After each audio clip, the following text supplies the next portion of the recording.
ఈరోజు అయితే ఒక మంచి లంచ్ రెసిపీ అయితే చూపిస్తాను మీకు. ఇంట్లో ఉన్న వాటితోనే చేస్తున్నాను. మనకు బయట ఎలా ఉంటుందో అలాగే టేస్ట్ వస్తుంది. అస్సలు సాసెస్ వేయటం లేదు. ఎంత బాగుందో కదా. తక్కువకి వస్తే తీసుకున్నాను. నేను కాలీఫ్లవర్ అయితే ఫ్రై చేసుకునేసానండి. ఎగ్స్ కూడా వేస్తున్నాను, ఎందుకంటే పిల్లలు కొంచెం ఇష్టంగా తింటారు. గోబీని కూడా వేసుకునేస్తున్నాను. సాసెస్ వేయకుండా ఇంట్లో ఉన్న మసాలాలతోనే చేశాను.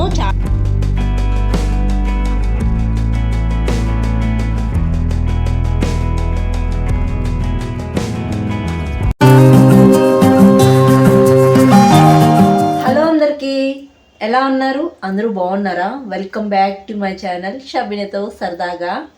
ఈరోజు ఎక్కడ వాళ్ళు అక్కడ వెళ్ళిపోయారు టిఫిన్ చేసేసి. ఇంకా లాస్ట్లో నేనైతే చేస్తున్నాను. ఈరోజు మా టిఫిన్ వచ్చి దోశ. నేనైతే ఎగ్ దోశ వేసుకుందాము అనుకుంటున్నాను. అందరూ తినేసి వెళ్ళేందుకు కరెక్ట్గా ఇప్పుడు 10:30 అవుతుంది. ఇప్పుడు 10:30కి నేనైతే టిఫిన్ చేస్తున్నాను. ఇప్పుడైతే నేను ఎగ్ దోశ వేసుకుంటున్నాను. ఎగ్ దోశ నేను ఎలా వేస్తానంటే, ముందుగా కారం చేసి పెట్టుకునేసాను. మా ఇంట్లో కారం లేకపోతే దోశ అస్సలు తినరు. దోశ కానీ ఇడ్లీ కానీ కారం లేకపోతే తినరు. చట్నీ చేసినానంటే కంపల్సరీ కారం ఉండాల్సిందే. కొంచెం తీసేసి దీంట్లో అయితే ఎగ్ వేసేస్తాను. ఎగ్ వేసి చేసుకుంటే చాలా బాగుంటుంది. ఈ కారంలోకి ఒక ఎగ్ వేసేస్తున్నాను. నేను ఎప్పుడు ఎగ్ దోశ వేసుకోవాలన్నా ఇలాగే వేసుకుంటాను. చాలామంది ఇలానే చేస్తూ ఉంటారు కదా, కామెంట్ చేయండి. దోశ ఏమో ముందుగా వేసాను, ఇది కలిపేదేమో లేట్గా కలుపుతున్నాను.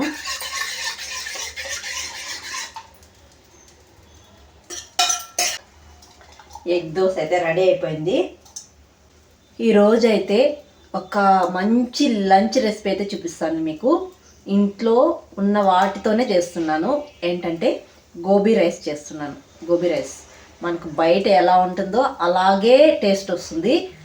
ఇంట్లో ఉన్న మసాలాలు వేసి చేస్తున్నాను. అస్సలు సాసెస్ వేయటం లేదు. సాసెస్ వేయకపోయినా టేస్ట్ మాత్రం అద్దరిపోతుంది. అలాంటి మంచి టేస్ట్ ఉండే గోబీ రైస్ అయితే చూపిస్తాను. నేను ఎక్కువగా ఎప్పుడు చేసినా సాసెస్ వేయను, మసాలాలు వేసే చేస్తాను అనమాట. ఇంట్లో ఉన్న మసాలాలే. దోశ అయితే రెడీ, ఇంకా తినడమే. తినేసిన తర్వాత లంచ్ ప్రిపరేషన్ చూద్దాము. చట్నీ నా కోసమే లాస్ట్లో ఉంది. ఇప్పుడైతే నేను టిఫిన్ చేస్తున్నాను. ఫాస్ట్గా చేయాలి లంచ్ కూడా, ఎందుకంటే నేను అన్నీ రెడీ చేసుకునేందుకు 11 అయిపోతుంది. బబ్లు అయితే 12:30కి అంతా వచ్చేస్తాడు. కాబట్టి ఆ లోపల నేను లంచ్ అయితే చేసేయాలి. ఫాస్ట్గా తినేసి తర్వాత కలుద్దాము. టిఫిన్ అయితే చేసేసానండి. ఇప్పుడైతే లంచ్ అయితే చేసేద్దాము. 11 అయిపోతుంది ఆల్రెడీ. ఫాస్ట్గా లంచ్ అయితే చేసేయాలి. మా హస్బెండ్ కూడా వచ్చేస్తారు తొందరగానే. ఇప్పుడు నేను గోబీ రైస్ చేస్తానని చెప్పాను కదా. గోబీ ఎంత బాగుందో కదా. తక్కువకి వస్తే తీసుకున్నాను. నేను ఒక 2 తీసుకున్నాను. ఇంకొకటి అయితే ఇలా ఒలిచి పెట్టుకునేసాను ఆల్రెడీ. ఇప్పుడు ఈ గోబీని అయితే వేడి వాటర్లో వేసుకునేద్దాము. ఆల్రెడీ వాటర్ అయితే పెట్టాను. దీంట్లో ఇంకొద్దిగా రాళ్ళుప్పు అయితే వేద్దాము, కొద్దిగా పసుపు వేద్దాము. దీంట్లో ఏమైనా పురుగు ఏమన్నా ఉంటే కూడా వచ్చేస్తుంది వేడి వాటర్లో వేస్తే. వేడి వాటర్లో వేసి వెంటనే వెత్తేయకుండా 1 నిమిషం అలా పెట్టి తర్వాత వెతుకుందాము. ఆల్రెడీ వాటర్ అయితే హీట్ అయిపోయాయి. ఇప్పుడు కాలీఫ్లవర్ అయితే వేసుకునేద్దాము. కాలీఫ్లవర్ అయితే వేసుకునేసానండి. 1 నిమిషం అలా ఉంచి తర్వాత అయితే ప్లేట్లోకి తీసుకునేద్దాము. 1 నిమిషం అయితే అయిపోయిందండి. ఇప్పుడైతే ఈ కాలీఫ్లవర్ని తీసుకునేద్దాము. తీసుకొని ఒక ప్లేట్లోకి పెట్టుకునేద్దాము. కాలీఫ్లవర్ని అయితే తీసుకునేసాను వేడి వాటర్లో నుంచి. ఇప్పుడైతే ఒక బౌల్లోకి వేసుకునేద్దాము. వీటిలో మసాలాలన్నీ వేసి కలిపి పెట్టేద్దాము. ఒక 1/2 అవర్ అన్నా పక్కన పెట్టాలి. ఇలా బౌల్లోకి వేసుకొని మసాలాలన్నీ వేసుకోవాలి. నేనైతే ఇంట్లో ఉన్న మసాలాలే వేస్తున్నాను. రెడ్ చిల్లీ పౌడర్, ధనియాల పౌడర్, కొద్దిగా మిరియాల పొడి, తర్వాత గరం మసాలా, ఇది కూడా కొద్దిగానే తీసుకున్నాను గరం మసాలా, తర్వాత కార్న్ఫ్లవర్, తర్వాత సాల్ట్. ఇవే అండి నేను వేస్తున్నది. ఇప్పుడు ఈ మసాలాలన్నీ ఈ కాలీఫ్లవర్లో వేసుకునేద్దాము. తర్వాత పెరుగు అయితే వేస్తున్నాను. పెరుగు అయితే ఇంట్లో చేసిన పెరుగు ఒక 2 గరిటెలు అయితే వేసుకుంటున్నాను. చిన్న గరిటెతో 2 గరిటెలు అయితే వేసుకున్నాను, సరిపోతుంది. ఇప్పుడు ఈ మసాలాలన్నీ ఈ కాలీఫ్లవర్లో కలిసే విధంగా కలుపుకునేయాలి. వాటర్ ఏం వేయాల్సిన అవసరం లేదు, ఎందుకంటే మనం ఆల్రెడీ వేడి నీళ్ళలో నుంచి తీసి బౌల్లో వేసుకున్నాం కదా, ఆ వాటర్ కూడా కొద్దిగా ఉంటుంది. తర్వాత పెరిగేసినాం కాబట్టి వాటర్ అయితే ఏమి వేయనవసరం లేదు. ఇలా కలుపుకునేసిన తర్వాత అల్లం వెల్లుల్లి పేస్ట్ వేస్తున్నాను. నేను 1 స్పూన్ కంటే తక్కువే వేస్తున్నాను, ఎందుకంటే మళ్ళీ మనము గోబీ రైస్ చేసేటప్పుడు వేసుకుంటాం కాబట్టి కొద్దిగానే వేసుకున్నాను.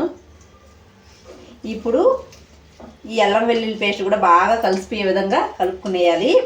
అల్లం వెల్లుల్లి పేస్ట్ అంతా కలిపేసిన తర్వాత ఇప్పుడైతే ఫుడ్ కలర్ వేసుకుంటున్నాను. మీకు ఇష్టం లేకపోతే స్కిప్ చేయొచ్చు.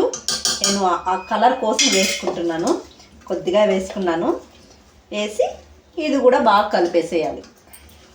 ఇలా మసాలాలన్నీ కలుపుకొని మూత పెట్టి పెట్టుకునేద్దాము. ఒక 1/2 అవర్ తర్వాత ఆయిల్లో ఫ్రై చేసుకునేద్దాము. కాలీఫ్లవర్ కలుపుకున్నప్పుడే రైస్ కూడా నానబెట్టుకునేయాలండి. నేను రైస్ కూడా నానబెట్టుకునేస్తున్నాను. రైస్ కూడా నానబెట్టుకునేసాను. ఇంకా వంట చేసేదానికి 1/2 అవర్ ఉంది కాబట్టి ఈ లోపల ఆనియన్స్, పచ్చిమిర్చి అన్నీ కట్ చేసి రెడీగా పెట్టుకుంటే తర్వాత అయితే వంట స్టార్ట్ చేయొచ్చు. ఈ లోపల అవన్నీ నేను కట్ చేసి పెట్టుకునేస్తాను. ఇవి ఒక 1/2 అవర్ పడుతుంది అలా ఉంచడానికి. 1/2 అవర్ తర్వాత అయితే కలుద్దాము. ఆనియన్స్ అవన్నీ కట్ చేసి పెట్టుకునేసానండి. కొన్ని వెజిటేబుల్స్ కూడా వేస్తున్నాను. ఇప్పుడైతే ఒక సైడ్ రైస్ పెట్టేశాను, ఇంకొక సైడ్ అయితే ఆయిల్ పెట్టుకునేసాను. ఎందుకంటే మనం ముందుగానే కలిపి పెట్టుకున్నాం కదా కాలీఫ్లవరు, దీన్ని అయితే ఇప్పుడు డీప్ ఫ్రై చేసుకునేస్తున్నాను. టైం కూడా అయిపోతుంది, ఫాస్ట్గా చేయాలి. ఇప్పుడైతే కలిపి పెట్టుకున్న తర్వాత మళ్ళీ ఒకసారి ఇలా కలుపుకొని ఇప్పుడైతే ఆయిల్లో ఫ్రై చేసుకునేద్దాము. ఇలా కొన్ని ఆయిల్లో ఫ్రై చేసుకునేయాలండి. ఆయిల్లో ఫ్రై చేసుకున్న తర్వాత మనము గోబీ రైస్ ప్రాసెస్ అయితే చూద్దాం. కాలీఫ్లవర్ అయితే ఫ్రై చేసుకునేసానండి. ఇప్పుడైతే గోబీ రైస్ అయితే చేసుకునేద్దాము. నేను ఈ గోబీ రైస్లో ఎగ్స్ కూడా వేస్తున్నాను, ఎందుకంటే పిల్లలు కొంచెం ఇష్టంగా తింటారు, అందుకే ఎగ్స్ కూడా వేస్తున్నాను. మీకు ఎగ్స్ ఇష్టం లేకపోతే స్కిప్ చేసేయచ్చు. ఇప్పుడైతే ఫ్రై చేసుకున్న బాండీలోనే ఆయిల్ అయితే కొద్దిగా తీసేసాను. డీప్ ఫ్రై చేసుకున్నాం కదా మనం ఇంచేపు కాలీఫ్లవర్ని. ఇప్పుడైతే ఎగ్స్ని కొట్టి వీటిలో వేసేస్తున్నాను. ఆయిల్ తీసేసి కొద్దిగా ఆయిల్ పెట్టుకున్నాను. ఒక 3 ఎగ్స్ని కొట్టి వేస్తున్నాను. ఈ ఎగ్స్లోనే కొద్దిగా సాల్ట్, తర్వాత రెడ్ చిల్లీ పౌడర్ కొద్దిగానే వేస్తున్నాను. వేసి బాగా కలుపుకునేయాలి. ఎగ్ని అయితే ఇలా ఫ్రై చేసుకునేయాలి. ఇలా ఫ్రై చేసుకున్న తర్వాత ఈ ఎగ్ని అయితే ఒక ప్లేట్లోకి తీసి పెట్టుకునేద్దాము. ఎగ్ని అయితే ఒక ప్లేట్లోకి తీసి పెట్టుకునేసానండి. ఇప్పుడు ఇంకా కొద్దిగా ఆయిల్ అయితే వేసుకోవాలి. ఆయిల్ హీట్ అయిన తర్వాత వెజిటేబుల్స్ అయితే వేసుకునేయాలండి. నేను కొన్ని వెజిటేబుల్స్ తీసుకున్నాను. క్యారెట్, బీన్స్, క్యాబేజీ, తర్వాత పచ్చిమిర్చి, ఆనియన్స్ ఇవన్నీ తీసుకున్నాను. ఇప్పుడైతే ముందుగా పచ్చిమిర్చి వేసుకుందాము. పచ్చిమిర్చి వేసిన వెంటనే సాల్ట్ వేసుకోవాలి. ఒకవేళ తినేటప్పుడు రైసు పచ్చిమిర్చి పడినప్పుడు పంటి కింద కారం అనేది ఉండదు సాల్ట్ వేసుకోవడం వల్ల. ఈ పచ్చిమిర్చిని బాగా వేయించుకునేయాలి. పచ్చిమిర్చి వేగిపోయిన తర్వాత ఆనియన్స్ వేసుకునేయాలి. ఆనియన్స్తో పాటు ఈ వెజిటేబుల్స్ కూడా వేసుకునేయాలి. ఇవన్నీ ఆయిల్లో బాగా వేగాలి. వెజిటేబుల్స్ అన్నీ వేగిపోయాయి. ఇప్పుడైతే 1 స్పూన్ అల్లం వెల్లుల్లి పేస్ట్ అయితే వేసుకుంటున్నాను. ఈ అల్లం వెల్లుల్లి పేస్ట్ పచ్చివాసన పోయేదాకా వేయించుకునేయాలి. అల్లం వెల్లుల్లి పేస్ట్ వేగిపోయిన తర్వాత మనం ఫ్రై చేసి పెట్టుకున్న ఎగ్ని కూడా వేసేస్తున్నాను. ఎగ్ వేసుకొని బాగా కలుపుకునేయాలి. ఎగ్ వేసుకొని కలుపుకునేసిన తర్వాత రైస్ అయితే వేసేస్తున్నాను. రైస్ వేసుకునేటప్పుడు మంటను సిమ్లో పెట్టుకొని రైస్ వేసుకోవాలండి. రైస్ వేసుకున్న తర్వాత కొద్దిగా కొత్తిమీర, తర్వాత మసాలాలు వేసుకునేస్తున్నాను. రెడ్ చిల్లీ పౌడర్, ధనియాల పౌడర్, గరం మసాలా, తర్వాత సాల్ట్, జీలకర్ర మిరియాల పొడి, తర్వాత చికెన్ మసాలా. ఈ మసాలాలన్నీ వేసుకునేస్తున్నాను. మసాలా వేసుకున్న తర్వాత మనం ఫ్రై చేసి పెట్టుకున్న గోబీని కూడా వేసుకునేస్తున్నాను. ఇప్పుడు ఇవన్నీ బాగా కలుపుకునేయాలండి. రైస్లో కలిసే విధంగా కలుపుకునేయాలి. రైస్ అయితే కలుపుకునేసాను. గోబీ రైస్ అయితే అయిపోయిందండి. సాసెస్ వేయకుండా ఇంట్లో ఉన్న మసాలాలతోనే చేశాను. చాలా బాగుంటుంది. ఇప్పుడు వేడివేడిగా తినడమే. ఈరోజు లంచ్ చేయడం కొద్దిగా లేట్ అయిపోయింది. నేను లంచ్ చేసేందుకు పిల్లలు మా హస్బెండ్ అయితే వచ్చేస్తున్నారు. ఒక 15 మినిట్స్ అయితే లంచ్ కోసం వెయిట్ చేశారనమాట.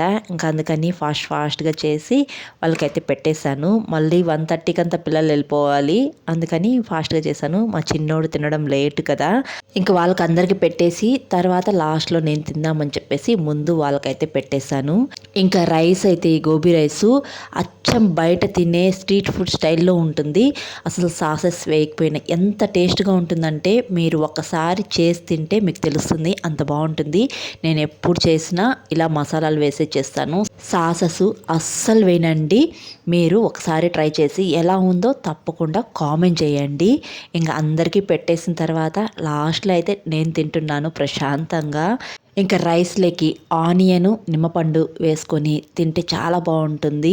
నేను ముందుగానే రైస్లో నిమ్మపండు అయితే పిండుకునేసాను. ఇంకా ఆనియన్స్ పెట్టుకొని ఎంజాయ్ చేస్తున్నాను.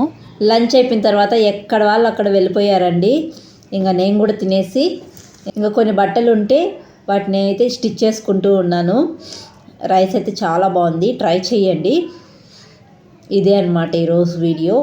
ఈ వీడియో అయితే ఇక్కడితో ఎంజాయ్ చేస్తున్నాను. వీడియో చూసి అలా వెళ్ళిపోకుండా తప్పకుండా ఒక లైక్ చేయండి. అలాగే మన ఛానల్ని ఎవరైనా కొత్తగా చూస్తుంటే జర సపోర్ట్ చేసి సబ్స్క్రైబ్ చేయండి.